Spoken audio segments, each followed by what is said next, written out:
Good morning student, निर्मल TT college की online classes में मैं अंजू भारद्वाज आपका हार्दिक अभिनंदन करती हूँ। बच्चों, जैसे कि हमने पहले कल आपको प्रदर्शन विधि अर्थात प्रयोग प्रदर्शन विधि होती क्या है उसके बारे में हम आपको नेक्स्ट क्लास में पढ़ा चुके हैं। किसी वैज्ञानिक घटना का प्रदर्शन के रूप में अर्थात सत्यता के रूप में प्रदर्शित करना ही क्या है, प्रदर्शन विधि है। अर्थात तकनीकी भाषा में उसको प्रदर्शित करना प्रदर्शन विधि के अंतर्गत कहलाता है। सत्य घटना या कोई घटना हो उसको प्रयोग के द्वारा दृश्य रूप में दिखलाना क्या प्रदर्शन के अंतर्गत आता है। व्याख्यान लेक्चर के साथ मेथड के साथ साथ हमें प्रयोग करके दिखाना विषयगत साइंस का ऐसा मेथड है कि हम इसको मुंह से नहीं बोल सकते, मुंह से बता सकते तो बालकों के ऊपर से निकल जाती। जब तक उनको प्रयोग के द्वारा सिद्ध नहीं किया जा सकता तब तक बच्चों के समझ में कुछ भी नहीं आता है। प्रयोग के द्वारा ही बालकों के विषय वस्तु का ज्ञान कराना कौन सा प्रदर्शन विधि मेथड कहलाता है। इसमें कल हमने आपको 2 स्टेप पढ़ाए थे। क्या? योजना की तैयारी। पहला कौन सा था? योजना की तैयारी। ये आपको पढ़ा चुके हैं। शिक्षक को पहले क्या करनी चाहिए? पूर्व में योजना करके आनी चाहिए। योजना के अनुसार ही बालकों को क्या कराना चाहिए? अध्यापन कराना चाहिए। उसके बाद बताया था आपका पाठ का प्रस्तुतिकरण। पाठ का प्रस्तुतिकरण किस प्रकार से पाठ का प्रस्तुतिकरण करें? मौखिक रूप से व्याख्यान मेथड के द्वारा या प्रयोग करते हुए समझाते हुए बालकों को ज्ञान हुआ या नहीं हुआ, अंतःक्रिया किए या नहीं किए, उसका प्रस्तुतिकरण करते हुए। अब इसमें अगला जो स्टेप है वो है शिक्षण। शिक्षण योजना हो गई हमारी, फिर हो गई पाठ का प्रस्तुतिकरण। अब क्या होगा? शिक्षण। नंबर 3 होगा अब शिक्षण किस प्रकार से कराया जाए। नंबर 3 होगा शिक्षण। इसके अंतर्गत पाठ का संबंध विज्ञान की किसी विशेष शाखा के साथ हो तो अध्ययनशील शिक्षक विज्ञान की सभी शाखाओं में से दृष्टांत देगा। अर्थात साइंस का कोई ऐसा पाठ है जो बहुत ही क्या इम्पोर्टेंट है, तो अध्यापक का कर्तव्य होता है कि शिक्षण कराते हुए उन सभी को क्या करेगा? उनका दृष्टांत देगा, अर्थात उनके उदाहरण सहित बालकों को समझाएगा।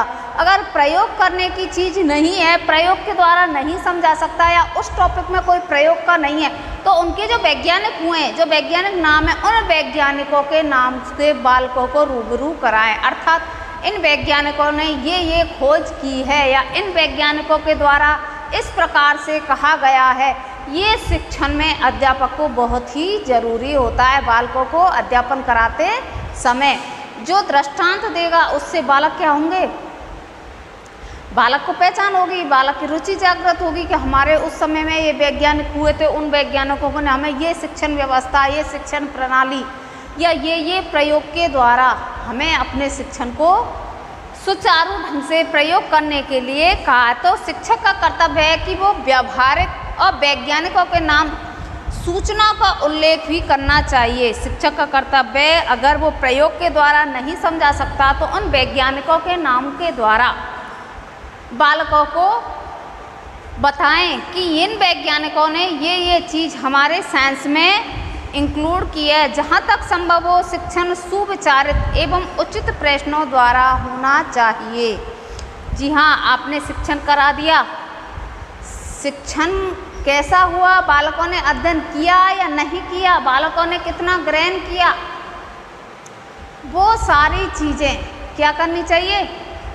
आपको किस प्रकार से पता चलेगी बालक सीखे या नहीं सीखे? तो शिक्षक को शिक्षण कराते समय प्रश्नों के माध्यम से बालकों को प्रश्न पुटअप कीजिए। बालक उत्तर देता है या नहीं देता है, उनको ज्ञान हुआ या नहीं हुआ, उन्होंने कितना ग्रहण किया है, आपका शिक्षण सफल हुआ या नहीं हुआ। तो शिक्षक को शिक्षण कराते हुए इन सारी प्रक्रियाओं से गुजरना चाहिए। किसके अंतर्गत? शिक्षण सोपान के अंतर्गत।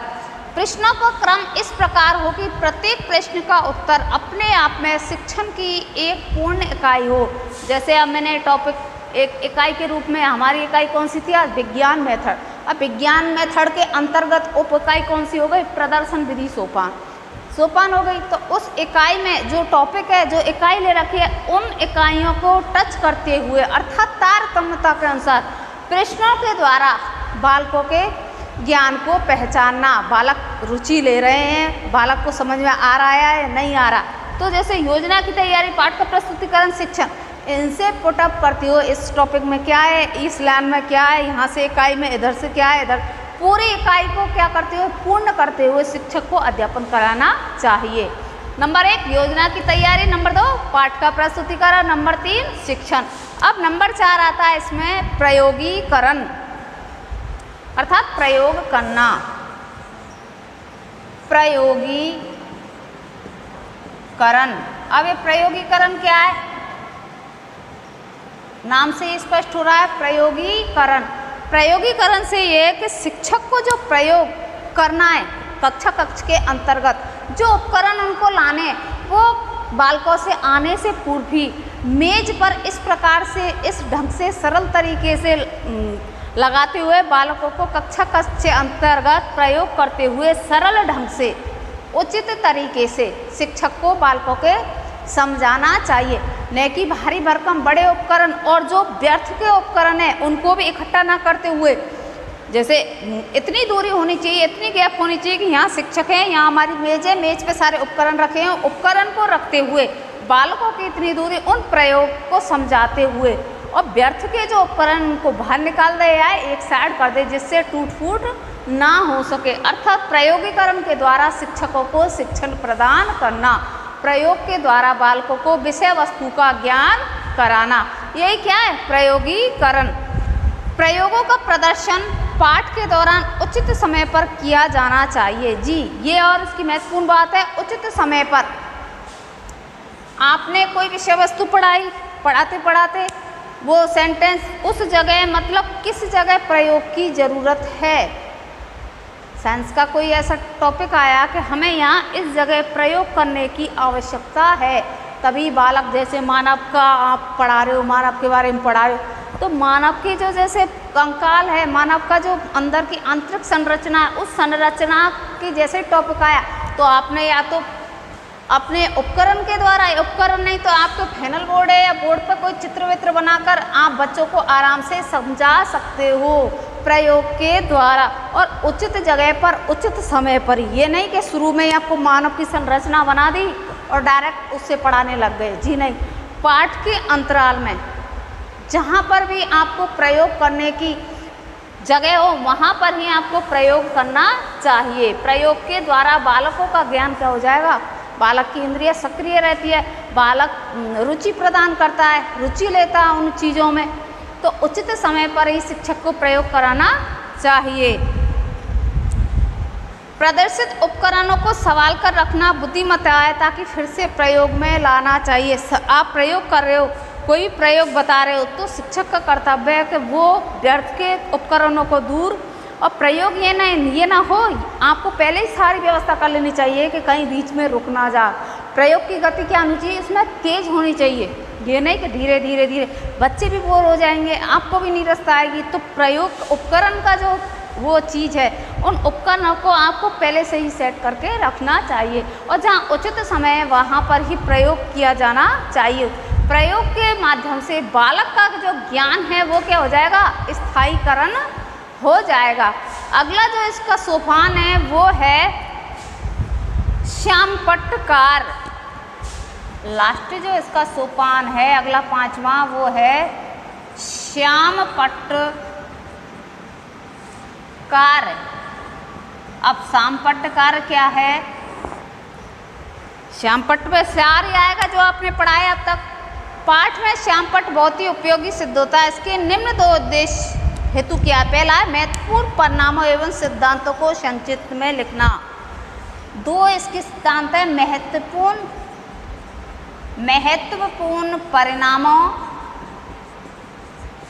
परिणामों एवं सिद्धांतों को लिखना, सिद्धांतों को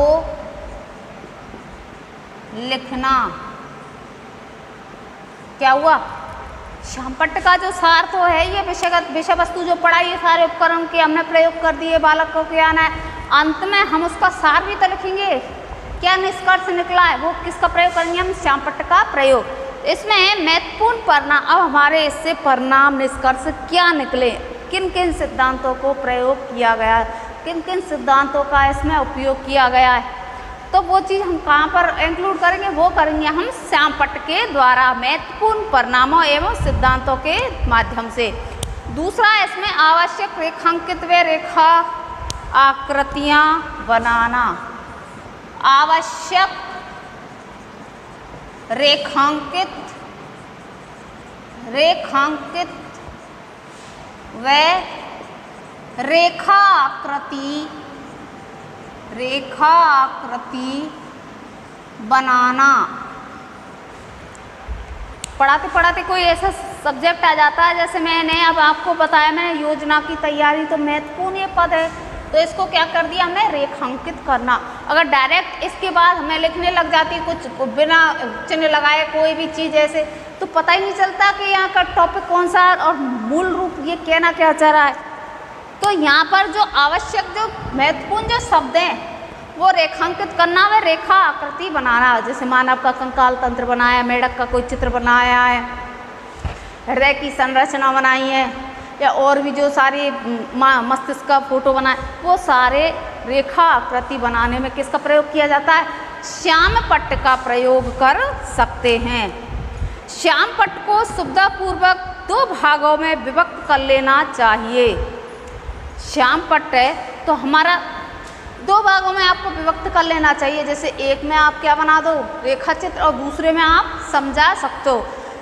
दाएं भाग का रेखा चित्र तथा रेखा आकृतियों के लिए सुरक्षित रखना चाहिए। दोहरी लेखा की बजाय दोहरी रेखा का प्रयोग किया जाना चाहिए। मैंने कहा है दाएं भाग में रेखांकित, और जो यहाँ पर हमारे महत्वपूर्ण जो शब्द हैं इधर बाएं भाग में, वो चीज़ हमें आसानी से बच्चों को समझाने के लिए श्यामपट्ट का प्रयोग अच्छे से हम कर सकते हैं। दोहरी लेखा के बजाय दोहरी रेखा का प्रयोग कर चित्र बनाना चाहिए। रेखांक चित्रों के प्रत्येक भाग पर लेबल लगाना चाहिए। लेबल लिखते समय सुंदर व स्पष्ट अक्षरों का प्रयोग करते हुए मोटे अक्षरों का प्रयोग करना चाहिए। ये हमने रेखा खींच दी, इधर का हमारा पार्ट वाया होगा, इधर का दाया हो गया, कैसा हो गया?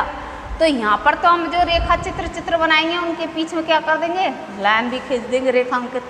उस लाइन के नीचे जो भी आपने जिसका चित्र बनाया उसको मोटे मोटे अक्षरों में क्या बना दोगे?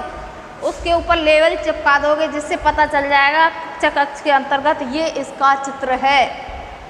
तो श्यामपट्ट के द्वारा हम महत्वपूर्ण शब्दों को रेखांकित करते हुए एवं चित्रों को, दोनों को ही प्रयोग में किया जा सकता है। अर्थात डिवाइडेशन करते हुए, श्यामपट्ट का डिवाइडेशन करते हुए हम अपने पाठ को सुग्राह्य रूप से बालकों तक आसानी तक पहुंचा सकते हैं। अर्थात श्यामपट्ट का बहुत ही हमारे जीवन में बहुत ही उपयोग सिद्ध होता है। अगला जो इसका सोपान है वो है प्रतिलेखन व निरीक्षण। श्यामपट्ट के बाद है इसका प्रतिलेखन व निरीक्षण। प्रतिलेखन व निरीक्षण।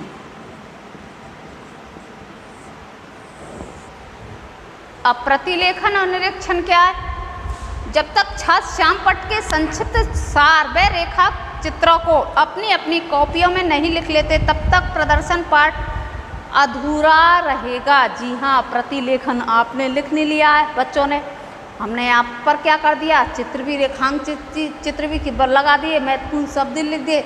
जब तक बालक अपनी नोटबुक में उनको नहीं उतार लेते तब तक जो हमारा प्रदर्शन पाठ है तब तक वो क्या रहेगा? अधूरा ही कहलाएगा। क्योंकि बालक ने सुना ही सुना है, देखा है, अब उसको स्थायी करने के लिए अर्थात हमेशा के लिए याद तो नहीं होगा, उनकी मेमोरी में बिल्कुल फिट हो गया, अब वो बालक भूलेगा ही नहीं। आज पढ़ लिया बिल्कुल भूलेगा नहीं। जब तक वो अपनी नोटबुक में नहीं मानेगा लिखेगा, तब तक हमारा प्रदर्शन जो पाठ है वो क्या हो जाएगा, क्या रहेगा, अधूरा ही माना जाएगा। श्यामपट्ट में संक्षिप्त विवरण आगे चलकर छात्रों के लिए बहुत उपयोगी है, क्योंकि श्यामपट्ट प्रयुक्त अपनी रुचि होती है। संक्षिप्त विवरण को लिख देने पर बालकों को जो ग्रहण करना होता है उसको बालक आसानी से ग्रहण कर पाते। लिखे हुए को शिक्षक ने प्रयोग किया, प्रयोग करके समझाया, समझाने के बाद विषय वस्तु को पूरी अच्छे समझ में आ गई, उसका निष्कर्ष किस पर लिख दिया, श्यामपट्ट पर। अब श्यामपट्ट के द्वारा बालक अपनी नोटबुक में वो सारी चीज़ों को इंक्लूड करेंगे, तो बालक जब पढ़ेंगे आगे जाकर जब एग्ज़ाम होगी तो बालक उनको चीज़ पढ़ोगे लिखी हुई चीज़ों को, तो वो सारी चीज़ें उनके माइंड में मस्तिष्क में ऑटोमेटिक आ जाएगी कल्पना, हाँ हमें उन गुरुजियों ने इस प्रकार से इन चीज़ों को पढ़ाया था। तो कॉपी में लिखने का ये बहुत ही महत्वपूर्ण कार्य होता है। श्यामपट्ट बहुत ही महत्वपूर्ण होता है।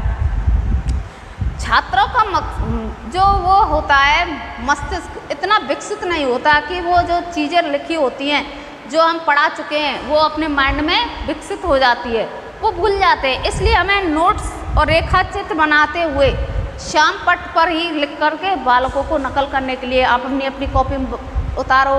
कहते हैं ना सर हमने ये पढ़ा दिया, आप अपनी नोटबुक क्यों कराते, क्योंकि बाद में उनको याद करने की ज़रूरत होती है, अभ्यास करने की ज़रूरत होती है। तो जब ये तो पढ़ा दिया, पढ़ा के हम उनको साफ कर देते, बालक अभ्यास किससे करेगा। इसलिए प्रतिलेखन और शिक्षक को निरीक्षण भी करते रहना वो चाहिए, कौन कौन बच्चा लिख रहा है और कौन कौन नहीं लिख रहा है। नहीं लिख रहा तो उसको डांट डपका के बालक को लिखवाना चाहिए। तो पहला जो सोपान हो गया वो हो गया इसमें योजना की तैयारी। शिक्षक को योजना बनाते हुए कक्ष के अंतर्गत आना चाहिए और अभ्यास करते हुए खुद में आत्मविश्वास जगाते हुए अपने विषय वस्तु को छात्रों के सम्मुख प्रस्तुत करना चाहिए। दूसरी सोपान है वो है पाठ का प्रस्तुतिकरण। बालक के पाठ के प्रस्तुतिकरण में किस प्रकार से किया जाना है। तीसरा नंबर बताया था आपको शिक्षण को किस प्रकार से सुदृढ़ बना सकते हैं। चौथा प्रयोग के द्वारा किन किन प्रयोगों के द्वारा बालक के मस्तिष्क को विकसित किया जा सकता है। पांचवा है इसमें श्यामपट्ट का कार्य। श्यामपट्ट का क्या कार्य होता है। श्यामपट्ट के कार्य में बालकों में क्या श्यामपट्ट कार्य क्यों करवाया जाता है, बालक के ज्ञान को स्थायी बनाने के लिए। नंबर जो 6 है इसमें वो है प्रतिलेखन व निरीक्षण।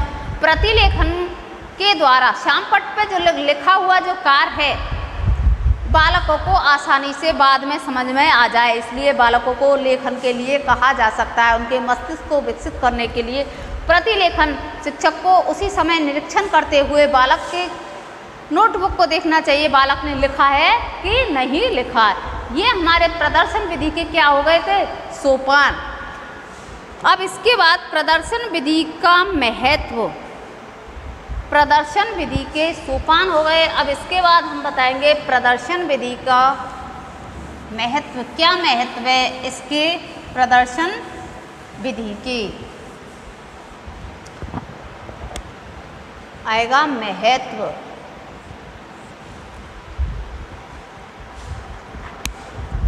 जॉनसन के मतानुसार छोटी कक्षाओं में विज्ञान के लिए प्रदर्शन विधि प्रयोगशाला विधि से अधिक महत्वपूर्ण व कम खर्चीली होती है।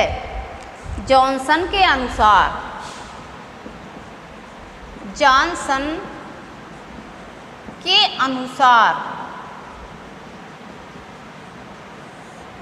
क्या कहा है इन्होंने, छोटी कक्षाओं में विज्ञान के लिए प्रदर्शन विधि, छोटी कक्षाओं में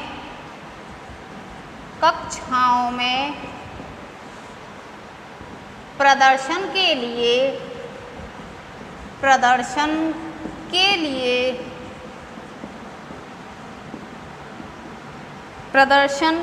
लिए प्रयोगशाला विधि, प्रदर्शन के लिए प्रयोगशाला विधि से के प्रदर्शन विधि प्रदर्शन विधि, प्रयोगशाला विधि, प्रयोगशाला विधि, छोटी कक्षाओं के प्रदर्शन विधि, छोटी कक्षाओं के लिए प्रदर्शन विधि प्रयोगशाला विधि से अधिक महत्वपूर्ण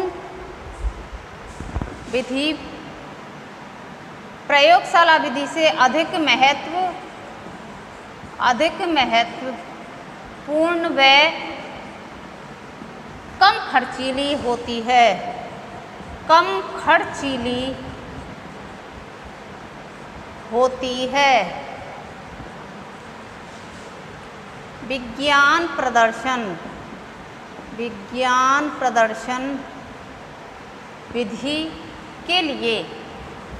विधि के लिए प्रयोगशाला विधि अधिक महत्वपूर्ण व कम खर्चीली होती है। कौन कहता है? जॉनसन के अनुसार छोटी कक्षाओं में विज्ञान के लिए प्रदर्शन विधि, प्रयोगशाला विधि, विज्ञान के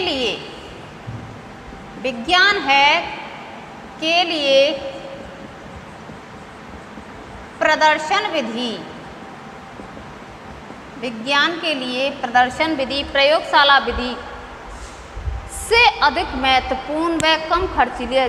छोटी प्राइमरी की जो कक्षाएं हैं, छोटी जो प्राथमिक जो कक्षाएं हैं, उनके लिए विज्ञान प्रदर्शन विधि के अलावा प्रयोगशाला विधि अधिक महत्वपूर्ण व कम खर्चीली है। उनको प्रयोग के द्वारा समझाना।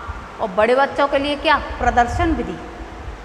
कौन सी? प्रदर्शन विधि। ये कौन कहता है? ये जॉनसन के मतानुसार है कि छोटी कक्षाओं के लिए विज्ञान प्रदर्शन के लिए प्रयोगशाला विधि अधिक महत्वपूर्ण है। इसमें और कहा गया कि विज्ञान विषय के शिक्षण होते हुए सर्वाधिक व्यवहारिक व उपयोगी विधि है। विज्ञान विषय के लिए यह सर्वाधिक व्यवहारिक व उपयोगी विधि है। कौन सी विधि? प्रदर्शन विधि। अर्थात प्रदर्शन के द्वारा दृश्यों को दिखाते हुए बालकों को शिक्षण प्रदान करना। बालक के ज्ञान में क्या हो जाती है? स्थायी मेमोरी। अर्थात उसको सुनता है, देखता है, फिर नोटबुक में उतारता है। कौन सी विधि के माध्यम से? प्रयोग प्रदर्शन विधि के माध्यम से। इसमें आगे कहा गया है जॉनसन ने, इसका मुख्य स्तर यह है कि छात्र जो कुछ भी सीखे प्रयोग के आधार पर सीखे। जी हाँ, प्रदर्शन विधि का मुख्य जो है, छात्र जो कुछ भी सीखे।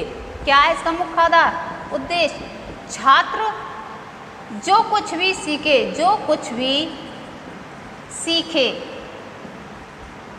सीखे वह प्रयोग के आधार पर ही सीखे, प्रयोग के आधार पर ही सीखे। क्या कहा गया है? छात्र जो कुछ भी सीखे वो प्रयोग के आधार पर ही सीखे। अर्थात स्वयं करके, शिक्षक के द्वारा, फिर शिक्षक बालकों को करवाएगा तो स्वयं करके, प्रयोग के द्वारा, तो ऑथेंटिक हो जाती है, सिद्ध कर हो जाता है इसमें कि इसको करने से ये निष्कर्ष निकलता है। अर्थात ये चीज़ सिद्ध हो गई, ये इस प्रकार से होती है। तो ये जो प्रदर्शन विधि है, ये महत्वपूर्ण विधि क्यों है? बालकों के स्थायी ज्ञान के लिए क्यों है? कि छात्र जो भी कार्य करता है इसमें हर समय हर चीज़ पर क्या करता है? प्रयोग। और प्रयोग के द्वारा ही इसमें विषय वस्तु के ज्ञान को अधिक विकसित किया जा सकता है। उच्च प्राथमिक स्तर पर प्रयोग प्रदर्शन विधि का प्रयोग अनिवार्य व उपयुक्त है। प्राथमिक पर नहीं है, उच्च प्राथमिक विद्यालयों में या उच्च प्राथमिक कक्षा के जो विद्यार्थी हैं उनके लिए प्रयोग प्रदर्शन जो विधि होती है वो ही अनिवार्य रूप से करनी चाहिए, जिसके द्वारा बालक का सर्वांगीण विकास किया जा सके। कौन से बालकों के लिए? उच्च प्राथमिक बालकों के लिए। इस विधि में शिक्षक पाठ्य विषय पढ़ाने के साथ साथ संबंधित प्रयोग भी स्वयं करके दिखाता है। जी हाँ, कोई भी पाठ आप पढ़ा रहे हो तो इस विधि में क्या चीज़ है? पाठ्य वस्तु को पढ़ाते हुए शिक्षक स्वयं प्रयोग करते हुए बालकों को समझाते हुए चलते हैं। कौन सी विधि में? प्रयोग प्रदर्शन विधि के द्वारा शिक्षक स्वयं पाठ को पढ़ाते हुए बालकों को प्रयोग के द्वारा समझाते हैं।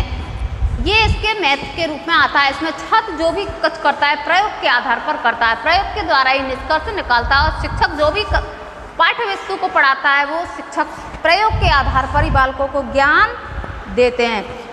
छात्र अपने स्थान पर बैठे बैठे उपकरणों का प्रयोग को देखते हैं तथा इस प्रकार विषय वस्तु को सुनता व देखता है। छात्र, मैंने बताया ना आपको, छात्र जो भी चीज़ होगा शिक्षक क्या करेंगे? उपकरण लाए, कोई भी उपकरण लाकर बालकों को प्रयोग के सिद्ध पर। आज हम इस पाठ को पढ़ाने जा रहे हैं। इस पाठ में जैसे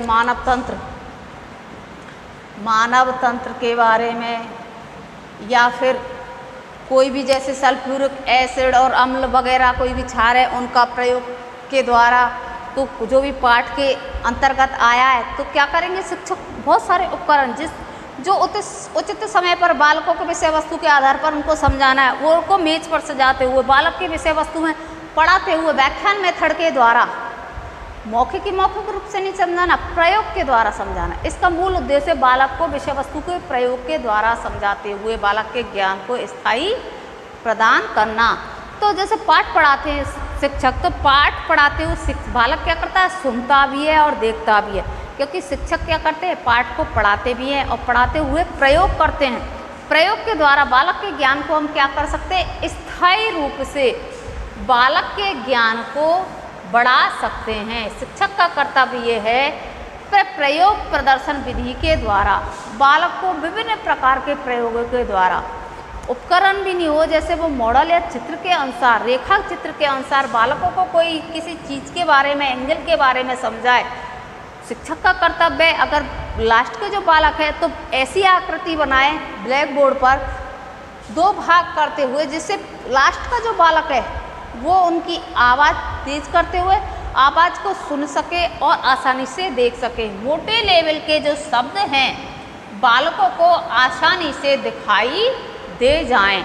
जिन शब्दों का शिक्षक प्रयोग कर रहा है, जिन उपकरणों के द्वारा बालकों को समझा सके, वो वहीं से बैठे बैठे देख सकें और उन प्रयोगों को आसानी से सीख सकें और अपने विषय वस्तु को पाठ में आए गए प्रयोगों के द्वारा विषय वस्तु को आसानी से सरलतम रूप से सीख सकें। प्रदर्शन विधि के सोपान महत्व के आगे है, अधिगम प्रभावशाली होता है। छात्रों को प्रदर्शन के संबंध में याद भी अधिक दिनों तक रहता है। जी हाँ, अधिगम क्या होगा इसमें? प्रभावशाली।